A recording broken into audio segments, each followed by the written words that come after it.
Salut ma communauté, j'espère que vous allez bien. Alors je pense que vous avez entendu parler du dernier projet calendrier de l'Avent pour se serrer les coudes dans cette dure période de confinement. Le thème c'est ce qui m'a fait chialer dernièrement.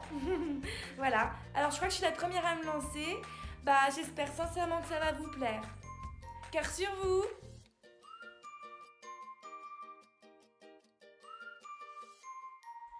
Alors, pour cette première case du calendrier de l'Avent, je vais vous parler d'une pièce de théâtre et de sa mise en scène, donc un package.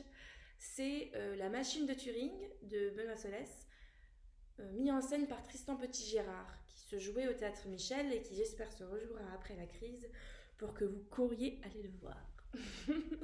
Alors rapidement, c'est une histoire vraie qui relate la vie de Alan Turing, un mathématicien cryptologue anglais du début du XXe siècle, qui est connu principalement pour avoir décrypté la fameuse machine Enigma, la machine allemande, pendant la Deuxième Guerre mondiale, et qui accessoirement donna la victoire aux Alliés.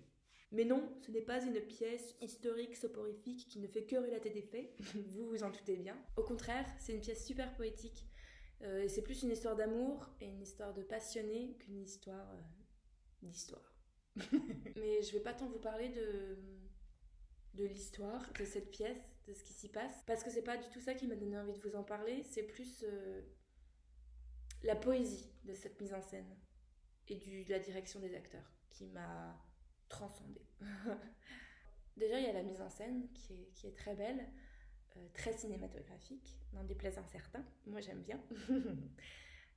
Portée par un écran en fait qui est au milieu qui prend la moitié de l'espace visuel de la scène en arrière, qui est parfois juste un indice de lieu, et puis parfois qui rajoute vraiment de la poésie à ce qui se passe entre les deux acteurs, qui rajoute de l'intensité et des vibrations à ce qui se passe sur le plateau, et c'est vraiment vraiment très beau. Après il y a la musique qui te fait planer, qui t'embarque clairement avec les personnages et qui t'amène au même niveau d'émotion qu'eux en fait. Je pense à une scène en particulier où il est devant son tableau noir avec sa craie, puis il triture les chiffres, il comprend pas. Et puis la musique commence et en fait on commence à partir avec lui et il s'acharne de plus en plus.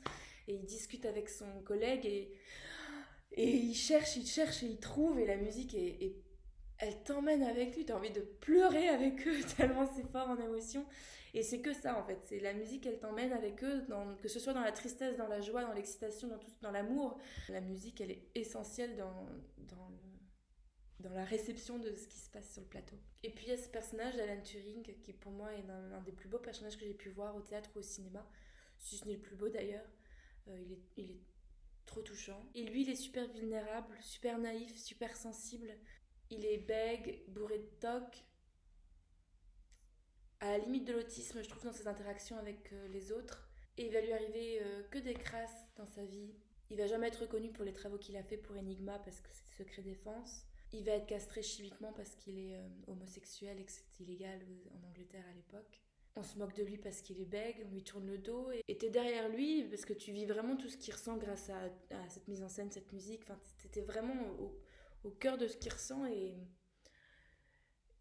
tu vois tout ce qui l'accable, et lui, avec son sourire, il te donne une leçon de vie parce qu'il reste avec sa joie presque et sa simplicité, et il n'est pas triste. Et pourtant, c'est super triste. Toute cette pièce est très triste. Et du coup, c'est bouleversant. Enfin, moi, ce personnage m'a bouleversée. Et c'est le genre de pièce, comme des films parfois d'ailleurs, où t'as besoin d'un temps pour t'en sortir, où t'applaudis, puis t'es encore en train de pleurer, où t'as une charge émotionnelle qui t'arrive en 1h30, 1h40, qui vaut le coup. Et rien que d'en reparler, j'ai envie d'y retourner, donc allez le voir, ça vaut vraiment le coup, c'est vraiment une très très belle pièce.